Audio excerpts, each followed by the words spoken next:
In today's video at Medical Sciences Made Easy by Naftali Muhumza, I want to discuss about antipsychotics.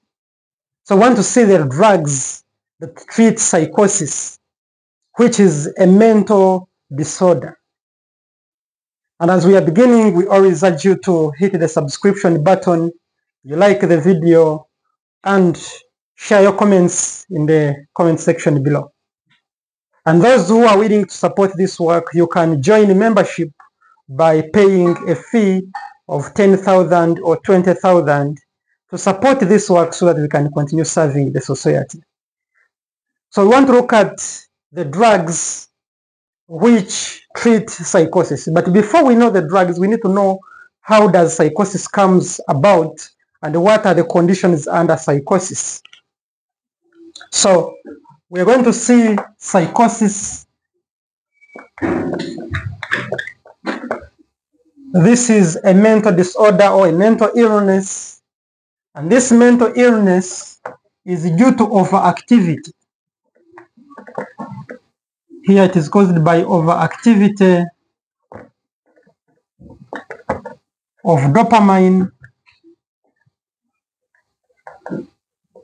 in the limbic system. In the limbic system. So we are seeing psychosis is believed to be overproduction of dopamine and sometimes serotonin. So we are seeing two neurotransmitters, dopamine and serotonin, and these neurotransmitters, when they are overproduced within the limbic system, we are going to see signs of psychosis coming in, whereby this psychosis we can categorize them into some conditions, and these conditions include schizophrenia. We have schizophrenia. We can have, and there are many signs of how do you know that someone has schizophrenia. These people always have hallucinations. They experience hallucinations. They experience delusions. Then there is hyperactivity. They cannot settle in one place. Then these are positive, what we can call positive symptoms of schizophrenia. Then we have negative symptoms like apathy is a negative symptom of schizophrenia, whereby apathy is a loss of interest or loss of interest in doing something. That is what we call apathy. Then we can see another negative effect like blunted affect or flat affect. This is the blunted affect, which is also a negative sign. We have cognitive impairment.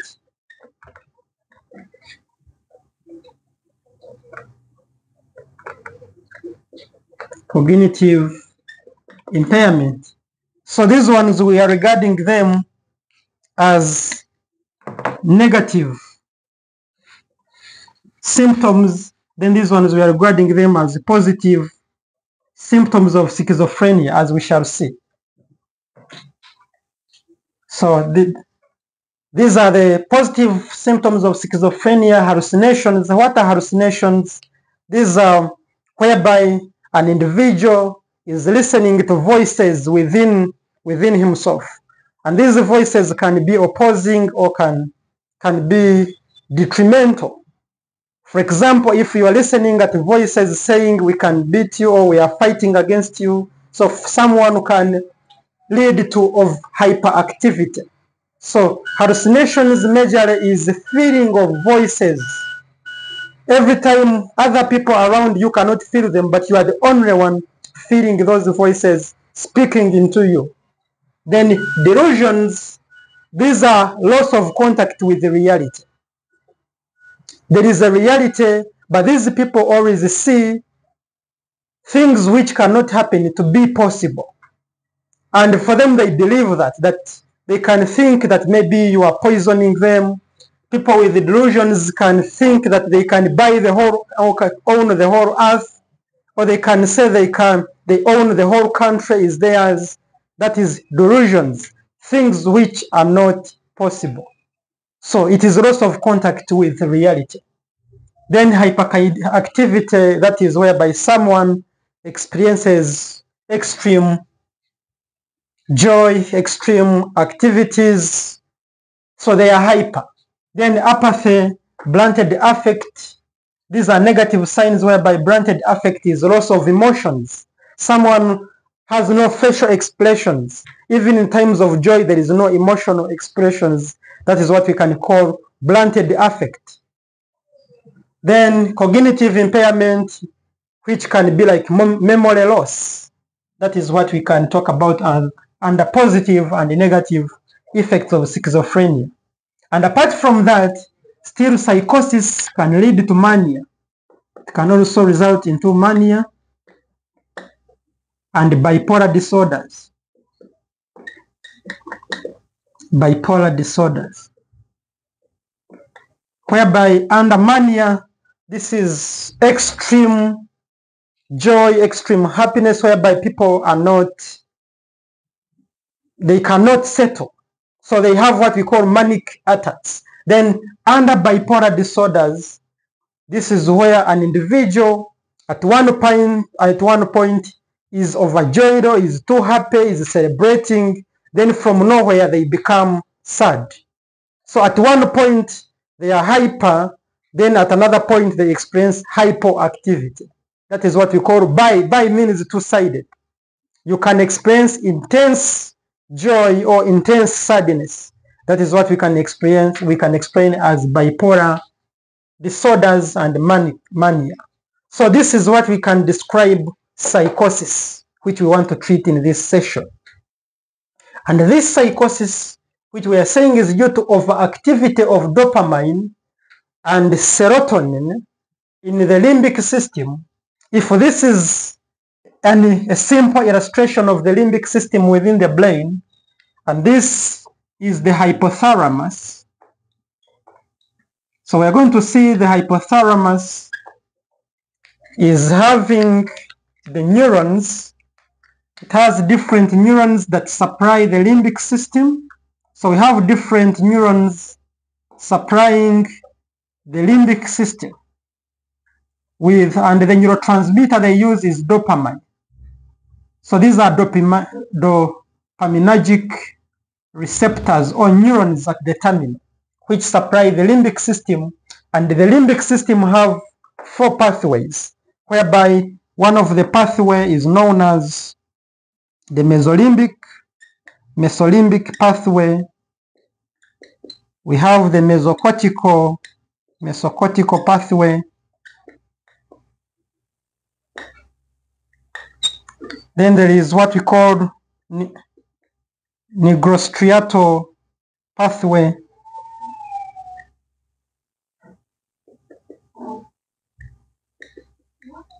And lastly, we can look at the tuberal infundibular pathway. So these are the 4 pathways of the limbic system supplied by dopamine receptors and serotonin. So we are going to see mesolimbic pathway is the one that is responsible for positive symptoms of schizophrenia. So positive symptoms or signs of schizophrenia, which we have listed as majorly hallucinations, that is listening of voices, and delusions. These are caused by the defect or much production of dopamine within the mesolimbic pathway. Then we are going to see mesocortical is responsible for negative symptoms, which we have listed like apathy, blunted affect, cognitive impairment and judgment or memory loss. Those are brought about by the overproduction of dopamine in the mesocortical pathway of the limbic system. Then nigrostriatal pathway, the side effects brought by this pathway are the ones we shall abbreviate as EPS. That is extrapyramidal symptoms, whereby extrapyramidal symptoms, we shall see symptoms like dystonia, acute dystonia. We shall see symptoms like Parkinson's-like symptoms. Then we shall see akathisia. We shall see neuroleptic symptoms, and finally tardive dyskinesia. So these are the symptoms brought about by the production of much dopamine or serotonin in a nigrostriatal pathway. Then lastly is tubular infimbria. This one is the one that connects the hypothalamus and the pituitary. So we are going to see this guy in this pathway. It is the one that controls, it produces dopamine, and this dopamine produced by this pathway is the one that controls prolactin levels. So prolactin levels, they are controlled by the dopamine, whereby the hypothalamus produces dopamine that controls prolactin levels by influencing the pituitary. So these are the 4 pathways we can discuss in this session, which are part of the limbic system. So these ones are found in the limbic, whereby the major neurotransmitter is dopamine and serotonin. So after looking at that, now we want to look at the mechanism of action of dopamine. In case there is overproduction of dopamine or serotonin, what happens in the CNS or in the limbic system? We are going to see dopamine is, the precursor is tyrosine, whereby tyrosine forms L-dopa, and this L-dopa is decarboxylated, is hydrated to dopa, then dopa is decarboxylated to dopamine.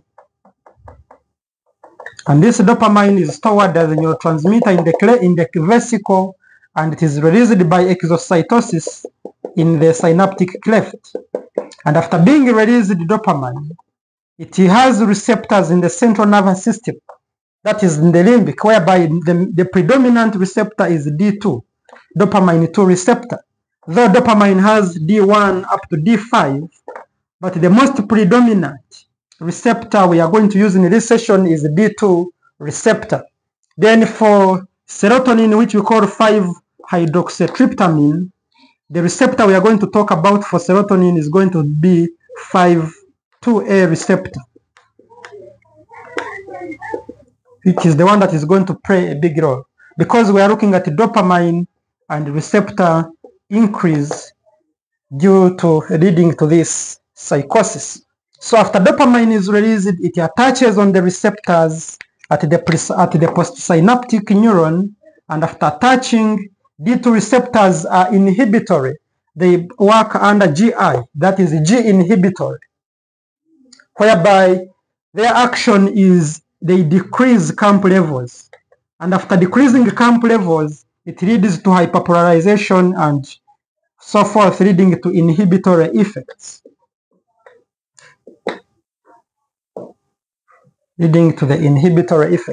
So when these effects, or these ones are inhibited, that's when we see these signs and symptoms coming in due to impairment of the limbic system, which is responsible for initiating movements, responsible for memory, for planning, cognitive planning. All of those are for the limbic system.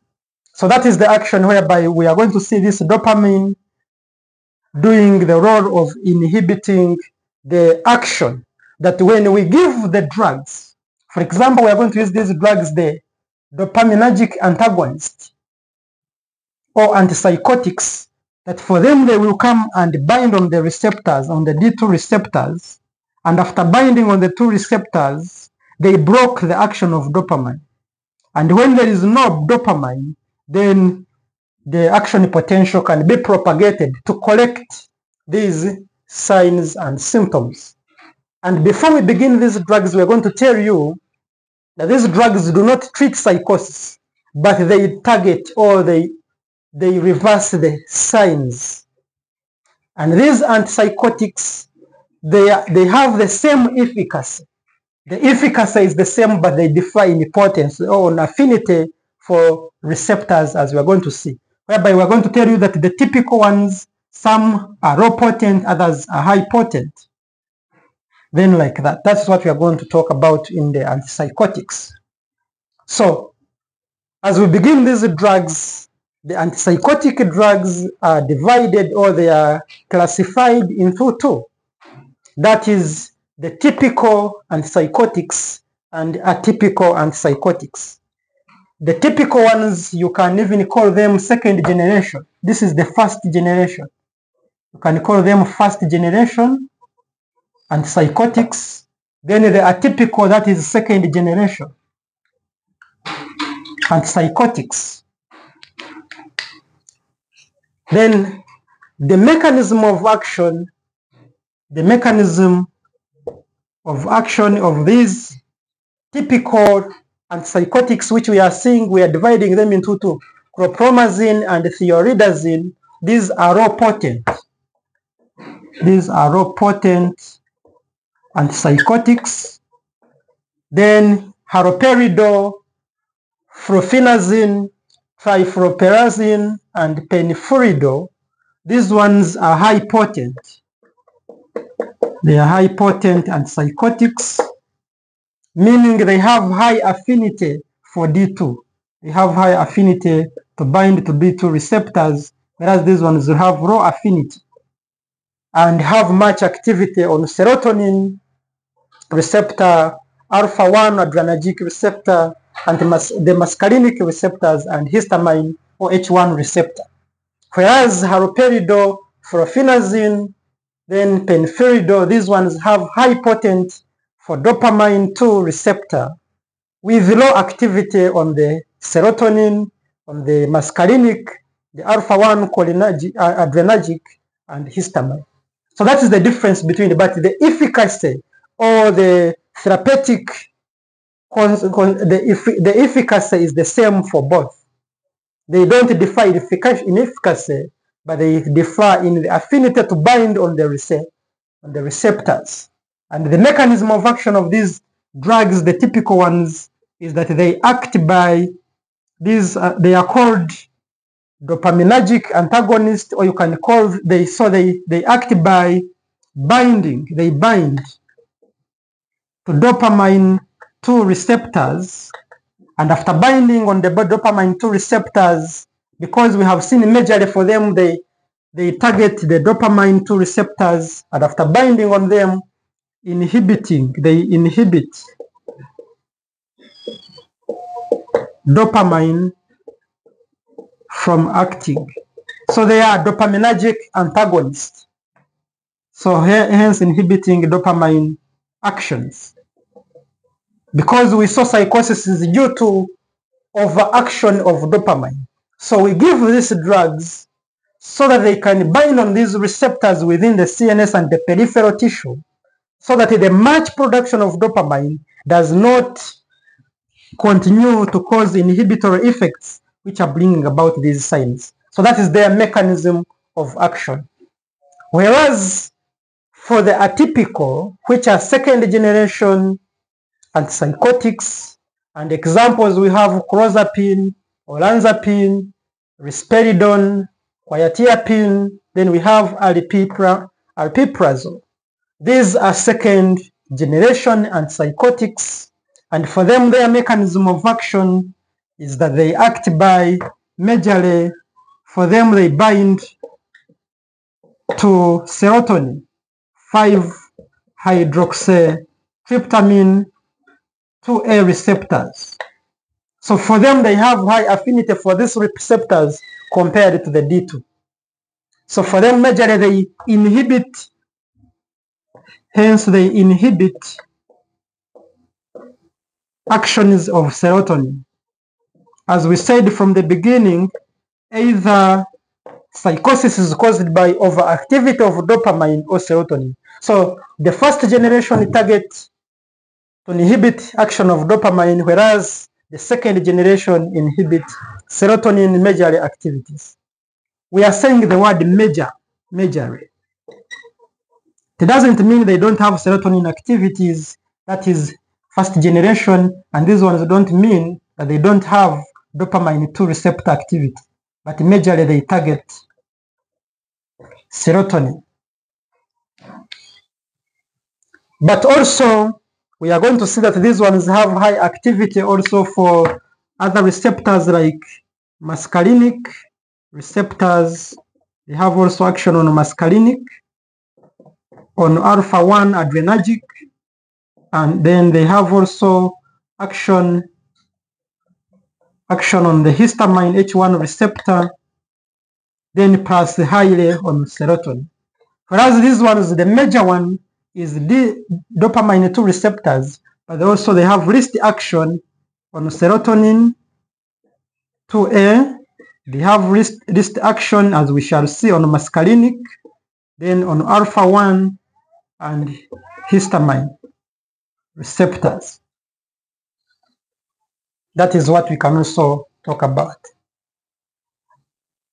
So after seeing this, before we discuss on the individual drugs and seeing the adverse effects of these drugs, the chlorpromazine, before we continue, we can also tell you that these drugs, they are antiemetics. They can also act as antiemetics. Antiemetics like chlorpromazine, haloperidol, flurfenazine, and all these are antiemetics except thioridazine. Thioridazine is not an antiemetic. So in the case of vomiting, we can also use them to stop vomiting. That is the use we can use. We can also use these drugs.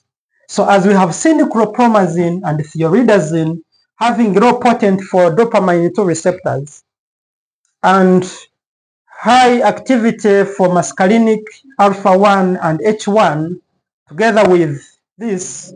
So these ones, whenever taken, we are going to see their side, the low potent, we are going to see on the adverse effect.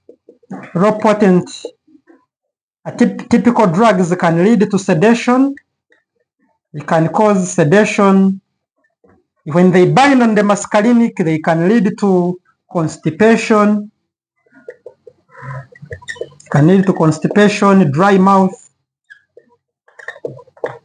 Then when they use alpha-1 receptors, they can also cause orthostatic hypotension.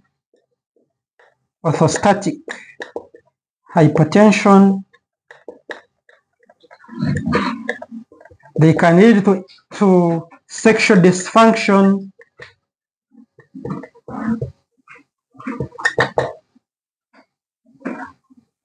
Then with minimal extramedullary effects, these ones, the low potent, that is chlorpromazine and thioridazine, they cause low EPSs, that is extramedullary effects, which we have seen as dystonia, Parkinson's-like symptoms, akathisia, and dyskinesia. So these ones have less, that is low potent. But for high potent,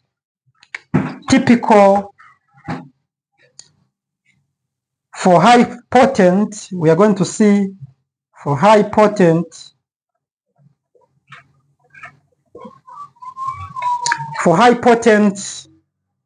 typical antipsychotics, we are going to see for them they have much effect in the nigrostriatal pathway. So these ones, their side effects majorly they are extrapyramidal symptoms like. They are very common with this, whereby we saw these signs as acute dystonia. Dystonias, we can talk about Parkinson's-like symptoms.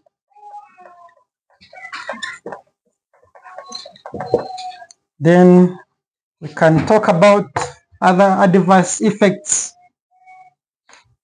like akathisia. Then we can talk about tardive dyskinesia. So these are the side effects when you take high potent drugs like haloperidol, flurfenazine, trifluoperazine, and penifiridol. These ones, they cause much extramedullary symptoms due to the inhibition of nigrostriatal pathway. And dystonias, this one is muscle dystonias, is characterized by sustained muscle contractions. And these sustained muscle contractions, it can lead to fluence of speech. Like if someone wants to speak, they try to speak, but the mouth keeps opening due to delayed or sustained muscle contractions. So this is due to sustained muscle contractions. And these sustained muscle contractions occur within 2 to 4 hours. This one, they are the first ones to occur. Then after some weeks, after some like 1 to 2 weeks, Parkinson's-like symptoms come in, whereby we shall see tremors. Will be characterized by tremors, then rigidity, muscle rigidity. And these tremors, muscle rigidity, and mask-like face, this rigidity can lead to mask-like face. These side effects, when someone is on haloperidol and they are experiencing Parkinson's-like symptoms, then we can treat these symptoms using anticholinergics. We can use drugs like benztropine. Benztropine can be given. And another drug we can give for these tremors, we can give benzhexol. So benzhexol and benztropine, which are anticholinergic, can be given to revert Parkinson's-like symptoms due to action of high potent antipsychotics. Then akathisia, this is restlessness. This is characterized by restlessness,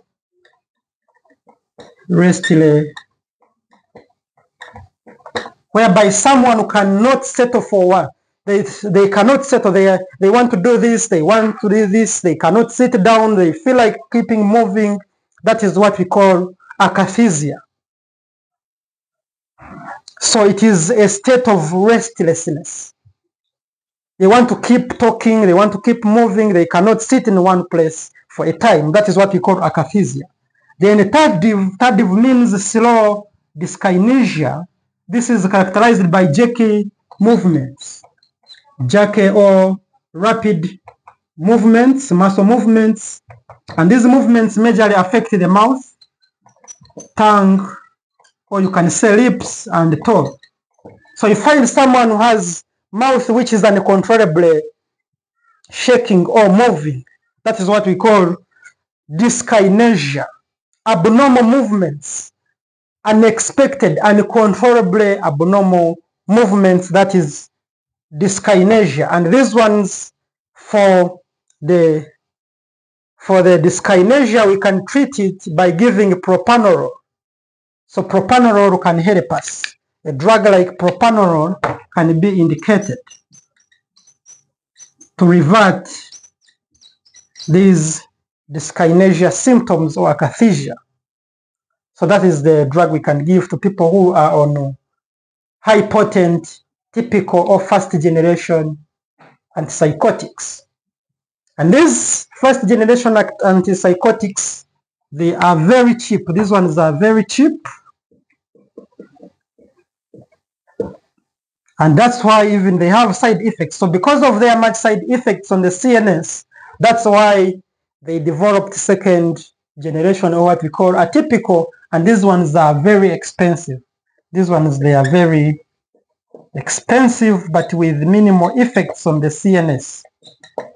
They are expensive. And among the side effects, as we have seen, the side effects, for example, clozapine is, and it can even be indicated to people who feel like committing suicide. It is an anti-suicidal. So whenever you're feeling like killing yourself, we can give you clozapine. We can indicate it also in psychosis. We can indicate it in depression. And the major side effects of clozapine, this clozapine brings side effects like agranulocytosis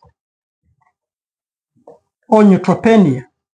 So there is raw white cell count, majorly neutrophils, and the neutrophils, basophils, and eosinophils, because it causes bone marrow suppression. It suppresses the bone marrow. That is the clozapine.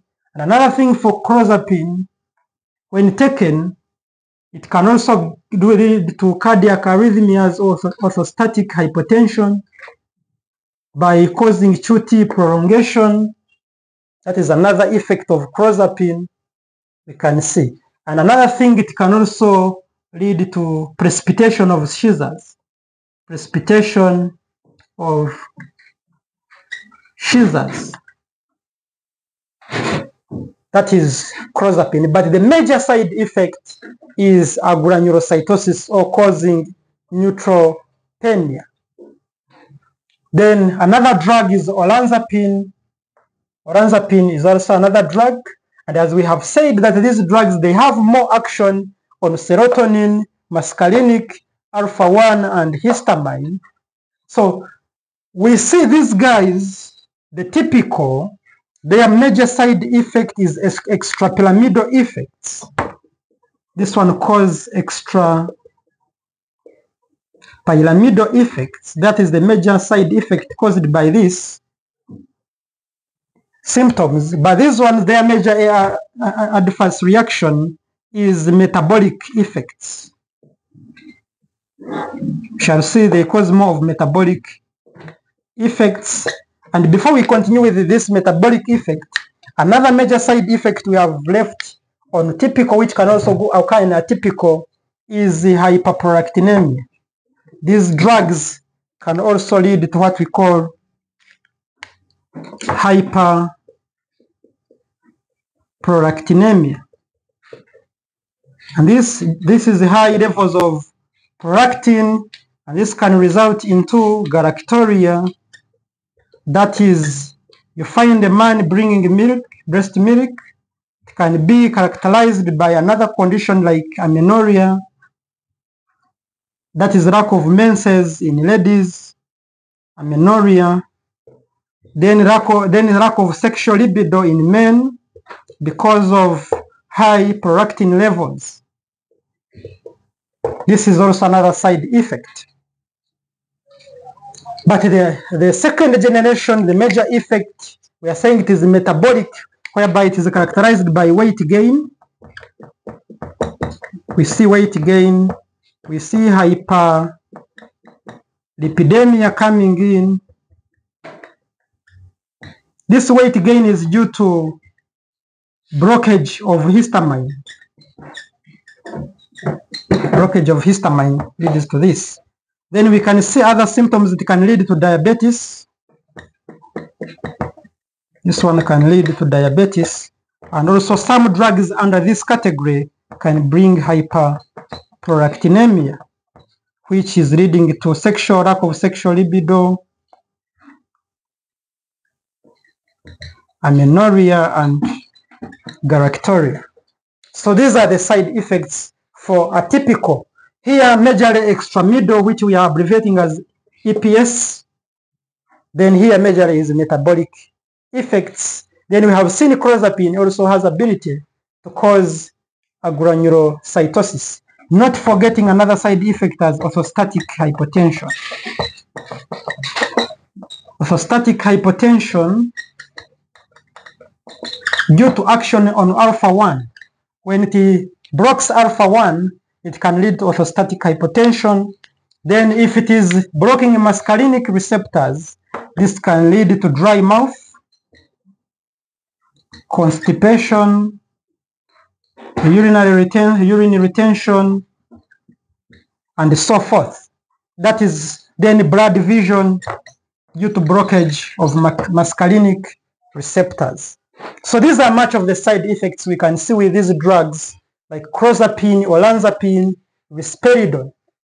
And it is among the atypical, that is second generation risperidone, which is majorly known for causing hyperprolactinemia. That is high levels of prolactin, increased levels of prolactin, which can lead to lack of sexual drive. Then quetiapine is an atypical drug which has highly potent for D2 than serotonin 2A receptors. So that is quietin. Then aripiprazole. This one, it is a partial agonist. This one is a partial agonist. For D2 and serotonin 1A. Then it is at the same time an antagonist for D2. So this one is better because it can easily bring about the balance between histamine and between serotonin and dopamine. That is aripiprazole. Aripiprazole is what does that.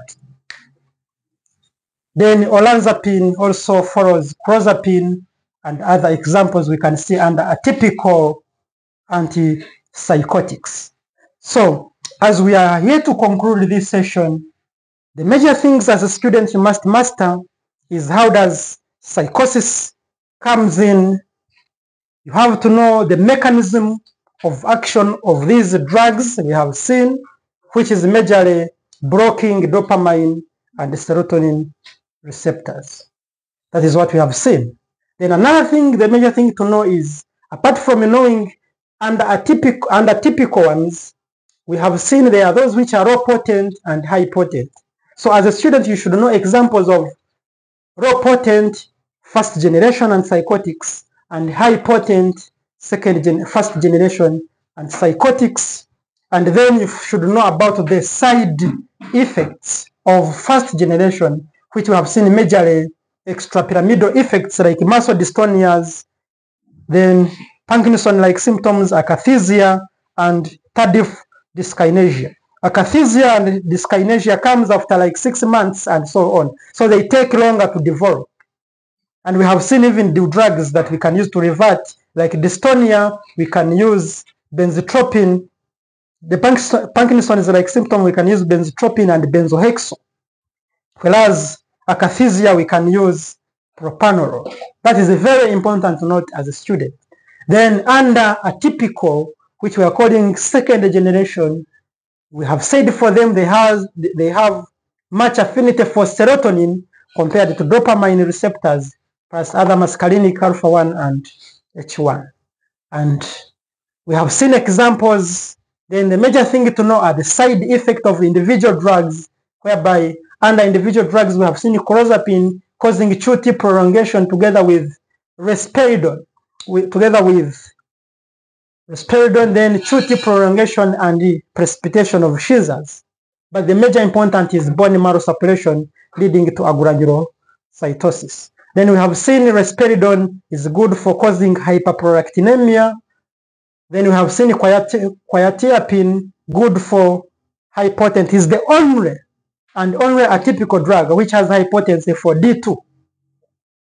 Then we have seen aripiprazole being a partial agonist for D2 and serotonin, meaning they can balance. It can be given to balance dopamine and serotonin receptors at the same time a D2 antagonist.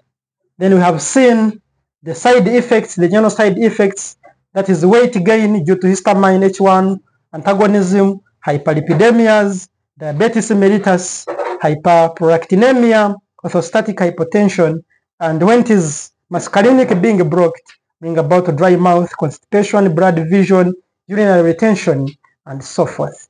Thank you so much for learning at Medical Sciences. May the good Lord bless you.